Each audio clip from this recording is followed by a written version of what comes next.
Welcome, you're watching AM Live.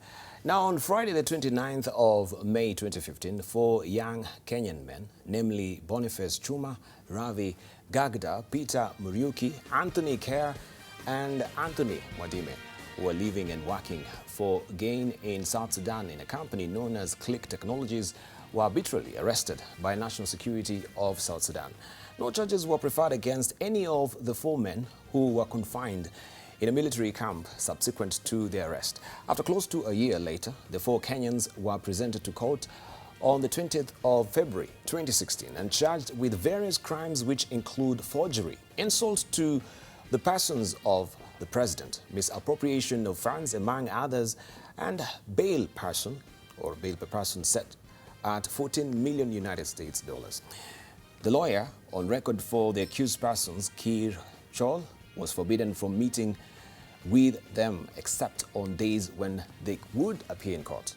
The families engaged the KHRC seeking their intervention in the matter. To date, the Commission has been actively involved in confronting government agencies and agents concerned, creating awareness on mainstream and social media, and holding continuous engagement meetings with partners, organizations, and members of the affected families. And of course, you can see from that particular caption in the Daily today on page 9, where we have the faces of the four.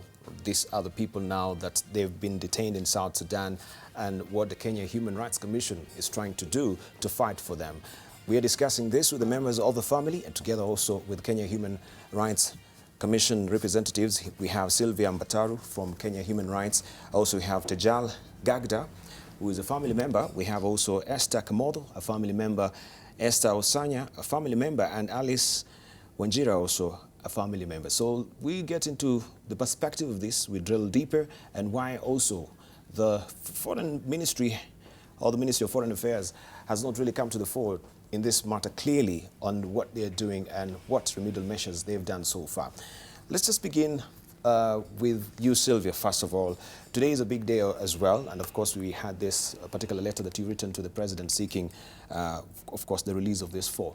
Tell us, since then until now, what first of all has been the story? We'll hear from the family members. So actually the letter is from the families, it's not from the Commission. Okay. However, we've been supporting them, providing technical support around the issue. The families approached us in November of last year because they had been trying to engage various offices of government. They tried the Ministry of Foreign Affairs, which at some point just went quiet on them. They tried the embassy in, the Kenyan embassy in Juba. They tried the South Sudan embassy in Kenya, but no assistance was forthcoming. So the families approached us in November last year. We've been working closely with them, together with other stakeholders, other civil society organizations, to try and get the issue, awareness on the issue, number one, to the public. Yes. Number two, to get it to the attention of duty bearers as per the Constitution. And eventually we had to assist in filing a petition to the High Court against the state for their failure to protect the rights of these Kenyan citizens. As we speak, again, the state has not responded to the petition. The matter was mentioned in end of February this year. The state had not responded. They were given more time to respond. So that's where we are as far as the state is concerned.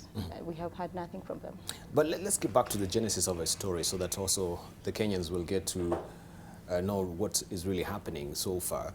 And we want to know first the charge. We understand the four, they're charged for actually conning President Salva Kiir. Is that the case?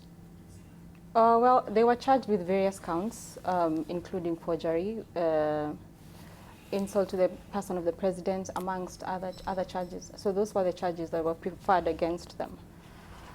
But the issue we have with those charges is Could you kindly just tell us what are these charges? You say forgery and insulting the president. Conning is not among this? Or well, this is a part of the forgery we're talking about? They do not expressly say conning. Okay. They say forgery. Forgery. And insult to the person of the president. So these are the charges that they have preferred against the four Kenyans. Yes. All right, so we want to hear from the family members because also they've been jailed for life. Is that the case? Yes, 72 years. 72 years. Each. Okay, so upon receiving this information, let's begin with you, Tejla. What was your reaction, first of all? Could you relate your brother, I presume he's your brother, that is jailed in South Sudan, to this sort of charges and allegations that are leveled against him? So it was, when this happened, when they were taken in, it was the 29th of May 2015. Yes. We were on the phone with him, so we knew something had happened, but we didn't know what. And then we just, we tried to call him in an hour, and the phones were switched off. So after no news of a week, we had no idea where they'd been taken in. I had my family go down to South Sudan to find out. Now, at this particular point, we were not informed of where they'd been taken and why they'd been taken. So they'd been arbitrarily arrested. For the longest time, we had no idea. There were no charges on them until February 2016. So, and in fact, 40 days after their detention, Ravi was released, and he was asked to step out of the premises of where they were being held, and he was asked to go to the Kenyan embassy to be accompanied with an official so that they could be officially handed over. Now, that was the first time all Kenyans actually got a chance to speak to their families, and that was the first time we knew they were alive. Till then, we had no information whether they were okay, whether they were alive. When Ravi communicated this to the Kenyan embassy, he got no support. So there was nobody who accompanied him to go back to where they were held, which was at GIB. So he insisted that he will still go and get his colleagues and his passport, and they will come back. And when he approached the GIB quarters, he was told that if your people have not come back for you, there's no way we can hand you over, and you're being rearrested again. So he made one phone call to me, and he says, I'm being rearrested because we didn't have the Kenyan embassy here to officially receive us. And no communications from there onwards. All right, so all the four, actually... There were five, actually, at that time. There were actually five, all right. They were working for Click Technologies. Yes. All right, tell us more about how they went to South Sudan so that we can get to know what really happened, and now also Click Technologies all involved in this. Esther. Okay, my hubby left to South Sudan in 2014, May after my delivery, through a friend who contacted someone there, and that is how he got his job as a graphic designer. Yeah. As a graphic designer? Yeah, at Click Technologies. Yeah. So, upon receiving this information, how did you react, and what sort of or measure did you take? Okay, in fact, that time I had traveled home for my cousin's burial. We do communicate with him on daily basis, so that time I tried calling him, but his phone was not going through. I tried contacting a friend over there, and he told me, okay, they went somewhere, but he don't know. He doesn't know where they were. So later on, he got a message that they've been arrested. Yeah. All right, Esther, if I may come to you as well, have you made any contact so far since the time that you were arrested? Has any of you also traveled to South Sudan, or what is the latest development? Yeah, I went in October. You went in October? Yeah. We were allowed to see them in October. After we went to the streets, we finally got audience with Amina, Ambassador Amina, and she made arrangements. We went to see them. Right. So if we may look at those pictures, as who's your the relative? Son, Anthony is your son. Yes. All right. Anthony is actually Anthony Mwadime, yes, or Anthony Care? Anthony Mwadime. Anthony Mwadime. So you've made a visitation. You've been in contact with him. Never, not now. Not now. Since October, that's when I went and I saw him. Okay. Yes. All right, but Alice. I couldn't recognize him when I saw him. Okay. Alice? Yes, so who was your relative here? Chuma's Boniface, he's my husband. Chuma Boniface Muriuki? Yeah. Okay, that is your husband. Have you made any contact so far? So far, no. Because I was working in Juba, and that day, they've been caught, we were together. He came and said his boss was arrested, and then they are calling him to go back to the work. And then after 5 minutes after he entered to the shop, the phone was not going through, and then we didn't communicate anymore. So By that time, I was pregnant. He left me when I was 3 months pregnant. And after 2 months, I came back to Kenya. Till that time, we have never communicated. Mm-hmm. Yeah. All right. So if I may come back to you, Sylvia, what legal intervention has come to the fore? Because we understand lawyers who are picked up to represent the victims, they dropped actually these cases because of intimidation. Is that the case? Yes. So they had 2 lawyers in Juba who represented them in the court, in a high court in Juba. However, the particular one who was attending court had to withdraw from the case because he was threatened at gunpoint in court in Juba to not to handle that case. Mm-hmm. So he had to withdraw from the case for purposes of his own security. The lawyer who took up the matter thereafter is also experiencing challenges with the case because they are not getting dates for the mentions of the appeal. There's an appeal there in Juba right now. They're not getting dates for mentions, and the system there does not seem very keen on the matter at all. Mm-hmm. This is disregard of the fact that the trial process was especially flawed. Mm-hmm. So there has been so many challenges on that side with regard to the legal framework that has posed challenges for the case. Mm-hmm. For the 4 Kenyans. All right. Yes. And so the whole family represented here, they are frustrated because there's no providential intervention from the government. Yes. And that's why you've actually written this particular letter to the president. Mm-hmm. So this is coming from the family. Yes. What are you expressing in this particular letter? If we just show it a bit, also we can run through it as well. This is a letter. Let me just walk over there so that we can actually just read it through together. But then you tell us do you think the government is not supportive enough in this particular case and the charges of this gentleman in South Sudan? Right? If we may hear from Sylvia. You seem, okay, this is now from the family, isn't it?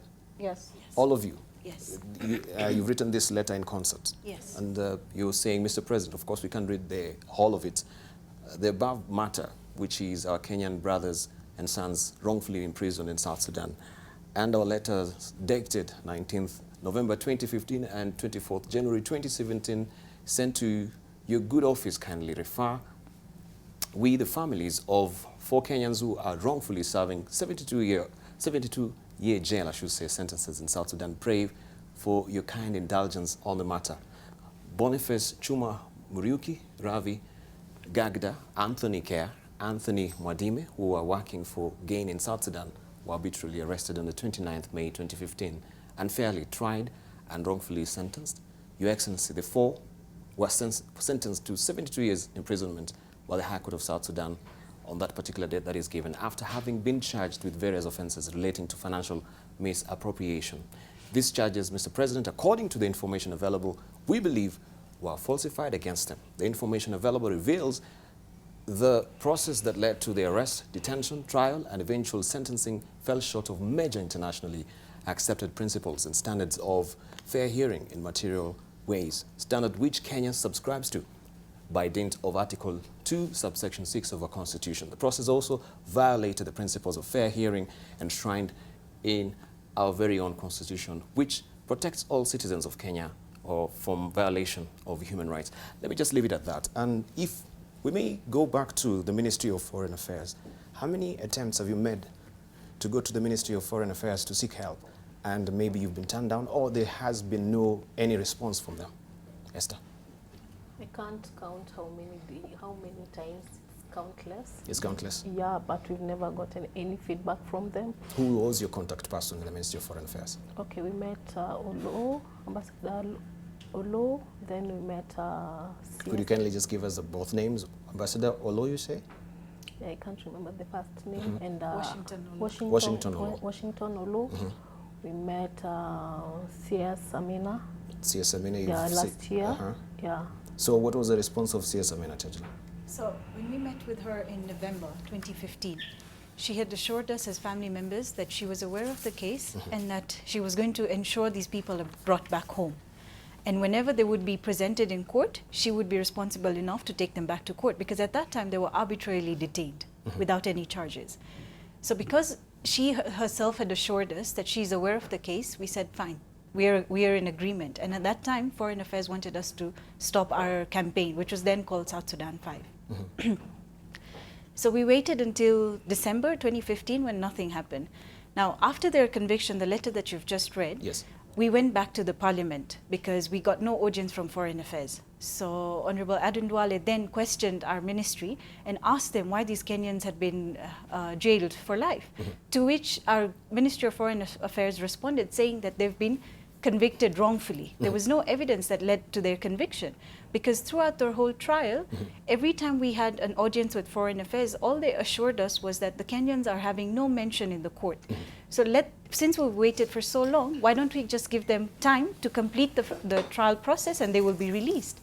But on the day of the verdict, all 16 were sentenced to the same sentence, whereas everybody, if anything, were in different organizations. So that was the last time, and ever since then I've written several email requests, I've written several letters to meet with the minister again, but no response. They don't respond to emails, they don't give us an audience anymore, nothing. They've given us a silent treatment. All right, if we will look at these particular charges, because it's important also we lay down also the charges so that we can see, do they really warrant a 72-year jail sentence, which is almost a lifetime sentence. We are talking of forgery, right? What else are we talking about? So we have forgery, we have misappropriation of funds. Misappropriation of funds. As the other charges that they have said, what they've done, there are 16 accused in this case, but now my challenge is all 16 come from very different organizations. We have members of the Office of the President in South Sudan, whereas these 4 Kenyans were employees of an organization whose owner was an office, he worked in the Office of the President. So our challenge has been, as much as they have these charges, but those charges are for 16 accused. Yes. Now, our argument to the Ministry of Foreign Affairs has been that if somebody who worked in the State House has different rights and different levels of authority, right, compared to these Kenyans who have never been to the State House or who had nothing to do with the State House, because all they did was, it was an electronics company, right? So why the case has been bundled up together, and that's why it's been difficult for these Kenyans to have been given any other separate representation. All right. Yes. Okay, let's get to also the basis of why we are here today. When you talk about Click Technologies, what were they doing with Click? Could you kindly just tell us what Click Technology is all about, or technology is all about, right? Or most of them were working for these Click Technologies. And what is the tie-in between Click Technologies and President Salva Kiir, right? Esther, if we may hear from you. We don't really know how they are connected to the president, because my son was working for a person who is accused of working for the president.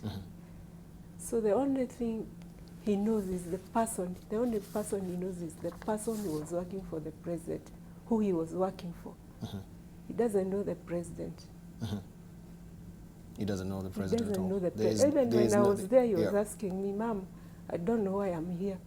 All right. Because I was told I'm coming to give a statement for who I was working for, nothing else. So there's no any remotely connection to the President Salva Kiir, Tejla? No. No. Esther?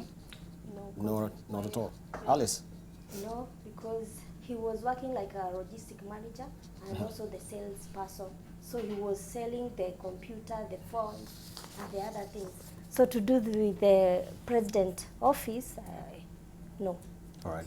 Yeah. Because also we have from this statement that Honorable Eden Dwale, while in Parliament, questioned the Ministry of Foreign Affairs in Parliament regarding the issue, to which the Cabinet Secretary to the Ministry, Honorable Amina Mohammed, responded as follows, quote unquote, "The government strongly condemns this unjustified sentence imposed on the 4 Kenyans, and consequently the Ministry has protested through a note verbal to the government of South Sudan through their mission here in Nairobi.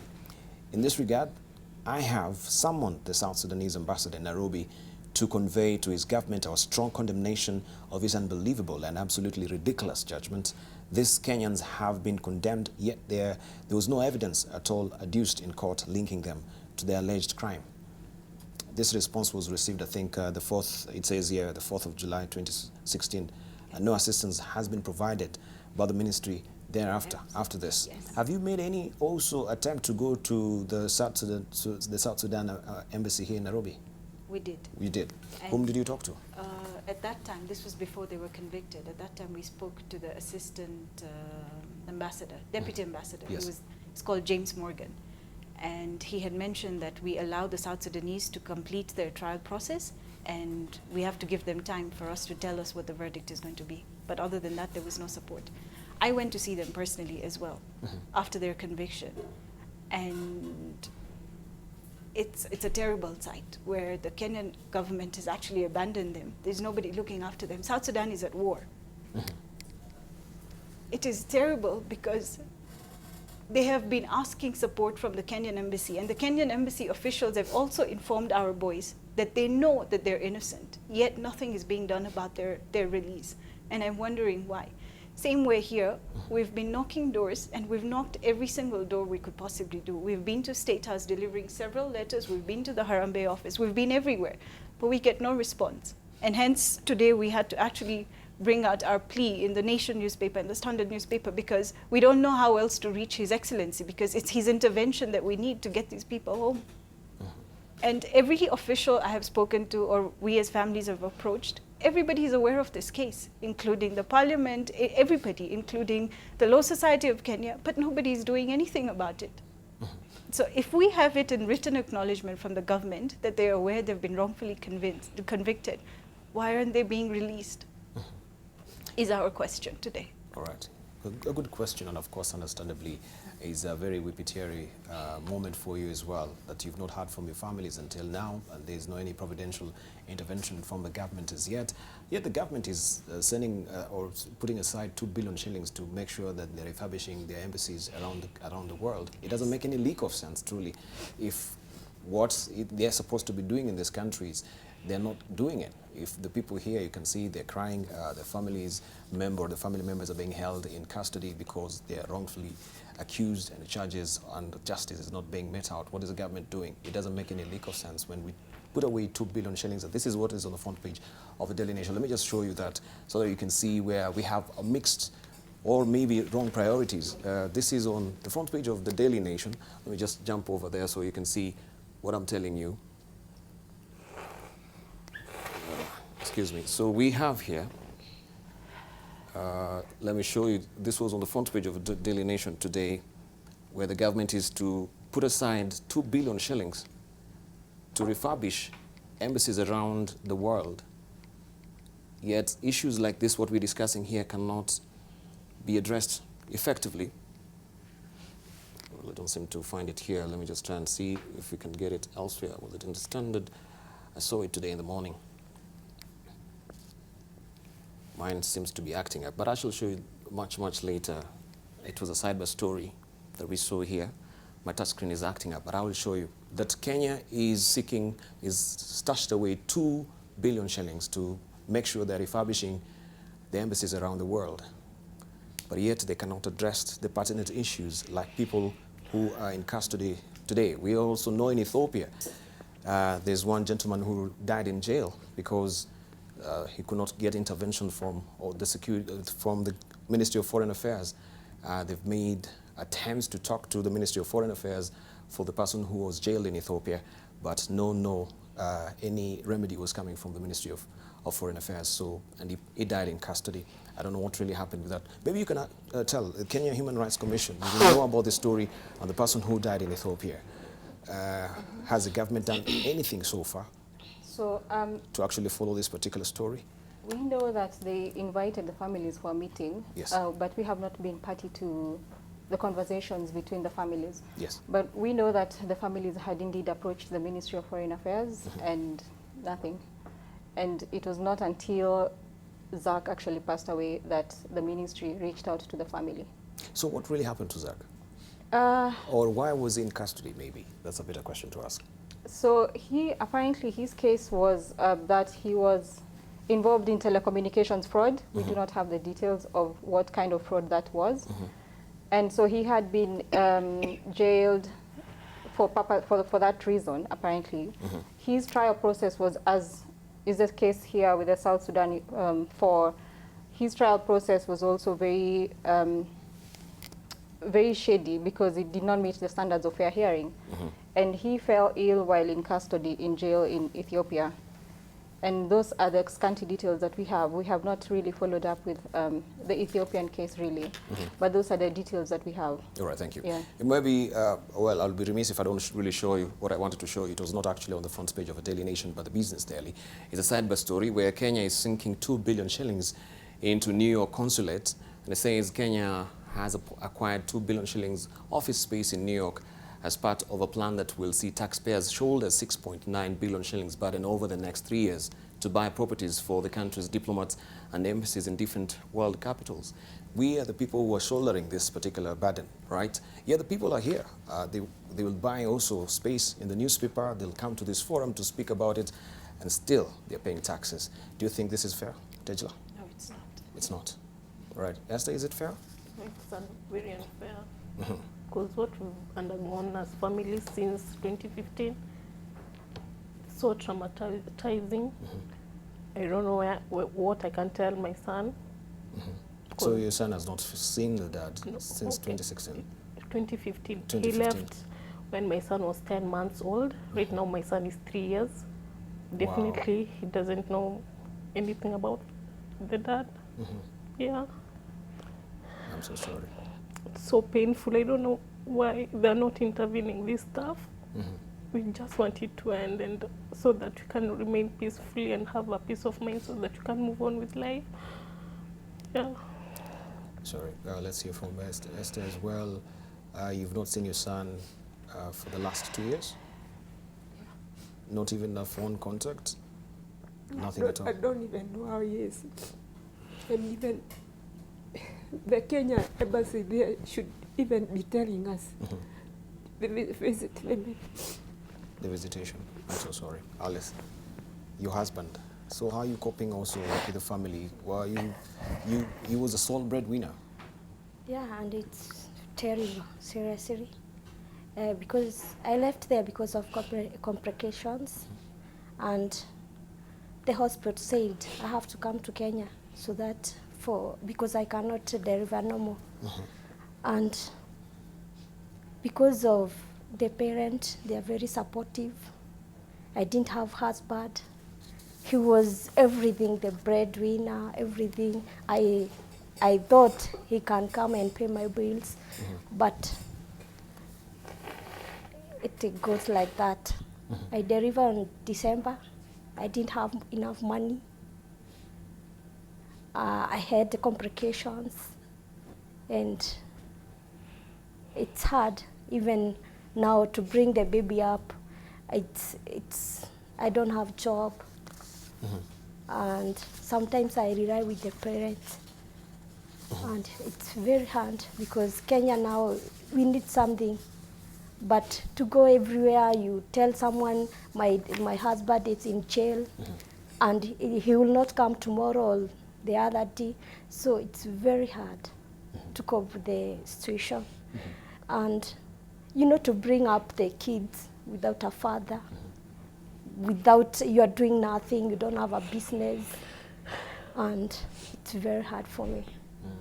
I'm so sorry. So, all right.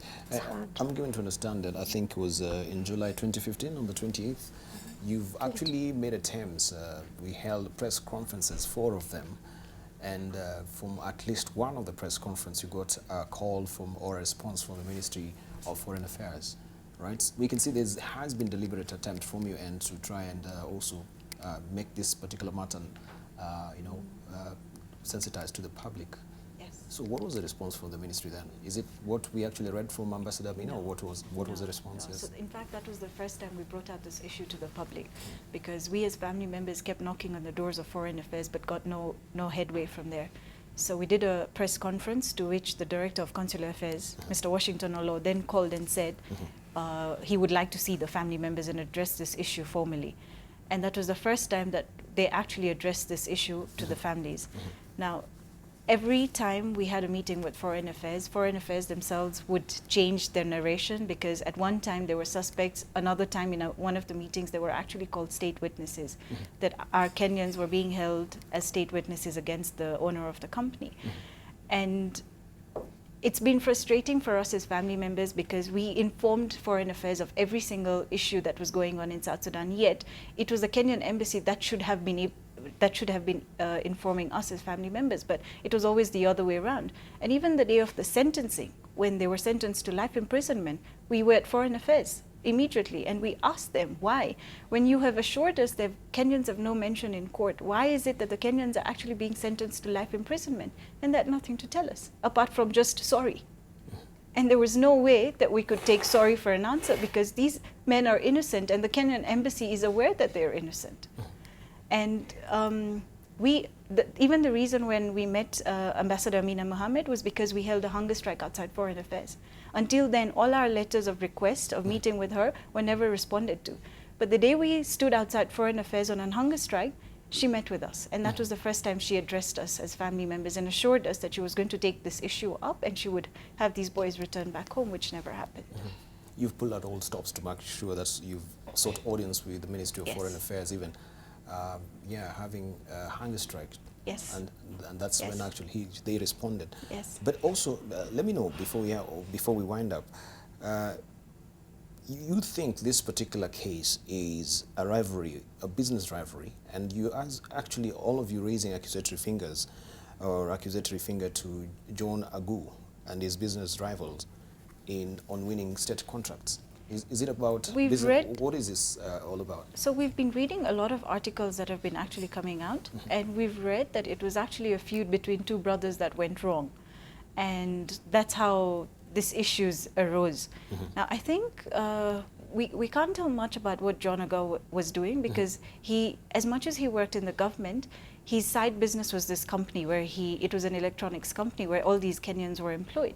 So he kept it very separate, whereas whatever his government duties are known by these Kenyans, and the only time he would come into the office is just probably at the end of the week just to sort out what's going on. So the Kenyans were never aware of what was going on, but later on in the articles is where we read that it was actually a feud between the two brothers that went wrong, and it led to this. Also, you as a family, you've sought the audience of the United Nations, Switzerland. Yes. What was the response from the UN? So when they were arbitrarily detained, they had actually summoned the government of South Sudan, saying, because they'd done their research as well, and they said that it is against their human rights and they should be released immediately. They've actually even sent out 3 or 4 letters, if I'm not mistaken, to the government of South Sudan, but to which they've not acknowledged it, or the South Sudan government has remained to keep quiet about it. All right, maybe just to give us the headline thoughts. Now, today is a pivotal day that you're planning also to hold a press conference as well. What is the plan for today? So there'll be a vigil actually for the families. There'll be a vigil? Yes, this evening. It's an all-night vigil? No, probably an hour or 2, okay, just for the families and supporters and friends, as well as civil society who've been supporting the families. So this evening, starting from around 7, outside the office of Ministry of Foreign Affairs. Yeah. All right, so this particular vigil, are you planning to bring your child? No, right now my child is with my parents at home in Western Province, because that time that my hubby was detained, I was just, I never had a job. So, and my son was suffering from chronic pneumonia. And it was so uneasy for me to move around with him, going from one door to another, appealing to the government to bring these boys back. But now that is when my parents intervened, and they told me to take my son home so that they can at least take care of him as I sort out my issues. All right, thank you very much. Yeah. All right, as we're winding up, I'd love you to just flip over to page 9 of the Daily Nation today, where you've written this letter. And I think it's apropos for one of you to actually read this particular letter to the president, not my voice, so that, yes, it can be your exact voice. Just briefly, as we're winding up, I know this has been a harrowing torture for you as a family, and of course, the dad has not been there to see also most of the birthdays of the son, and of course, we know the experience also of what Alice went through. So maybe we can take this, Tejla, maybe you can read that particular, or Alice, or Esther, yeah, if you may read that to the president, And we can actually show that we can just show this on page 9 of the Daily Nation. Allow me just to walk over to the touch screen so that we may read along with our viewers as well what is on this. And this is on the Daily Nation on page 9. Today's page 9. There you go. Esther. Mr. President, the above matter and our letters dated 19th November 2015 and 24th January 2017 sent to your good office kindly refer. We, the families of 4 Kenyans who are wrongfully serving 72 years jail sentences in South Sudan, pray for your kind indulgence on the matter. Boniface Shuma Muriuki, Ravi, Anthony Kea, and Anthony Mwadime, who are working for gain in South Sudan, were arbitrarily arrested on the 28th May 2015, unfairly tried and wrongfully sentenced. Your Excellency, the 4 are sentenced to 72 years imprisonment by the High Court of South Sudan on the 19th June of 2016, after having been charged with various offenses related to financial misappropriation. Which charges, Mr. President, according to the information available, we believe were falsified against them. And the information available reveals that the process that led to their arrest, detention, trial, and eventual sentencing fell short of major internationally accepted principles and standards of fair hearing in material ways. Standards which Kenya subscribes to by the dint of Article 2 to 16 of our Constitution. Thank you. I want you to go now to the last paragraph because also of time and say, you've written there, Your Excellency. Your Excellency. Yeah. We, the families of the 4 Kenyans victims of the unjustified imprisonment, have suffered great agony over the ill fate of our loved ones. We worry about their welfare owing to the circumstances surrounding their arrest and eventual imprisonment. We have indeed exhausted all other avenues of state for recourse to no avail, and our sincere and desperate cry to you, Mr. President, is to protect our 4 Kenyans.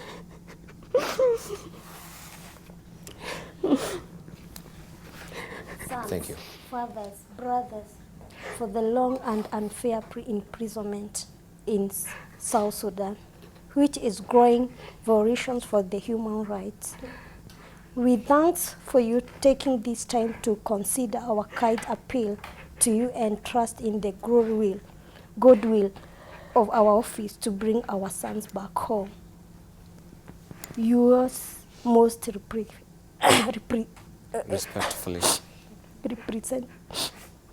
We shall design representative family to our Thank you. Thank South you. Sudan for. Thank you. Thank you, Alice. And of course, I understand there are Ruth, Riki, Esther Osanya, Tejal, Kagadi, and Esther Kamodo who were here this morning.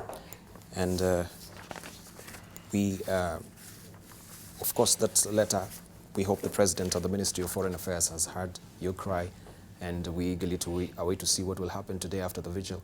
And we pray also for an intervention from the government and the prime solution to this, because yes, as we mentioned earlier, there's no point of us refurbishing our embassies around the world, and yet the pertinent issue, like our citizens who are held unfairly, so to speak, in these foreign embassies of foreign countries, are not really getting any response or help from the government. We really do appreciate with you, we sympathize with you, and thank you for coming through. 2 minutes. Just I just want to appeal to the citizens of this country. Yes. It's been very hard and challenging for us, but it's only God that has been able to protect our sons and our brothers and to be able to give us the strength to continue with this fight. We're holding a vigil today outside Foreign Affairs to pray, and we would request if the citizens of this country would actually come forward and give us solidarity for this vigil as well and pray with us so that our boys return home safe. Thank you. Sylvia Mbatara from Kenya Human Rights Commission, also Tajal Kagadi, who's a family member, and a brother who's here, her brother is being held in South Sudan. Esther Kamodo, a family member as well. Esther Osanya, a family member as well, and Alice Wanjira, family member. Thank you for coming through and making this passionate appeal to the President and, of course, highlighting this issue. We hope some prime solution, as we mentioned, will come through. All right, thank you for your valued company. All right, NTV Today is up next.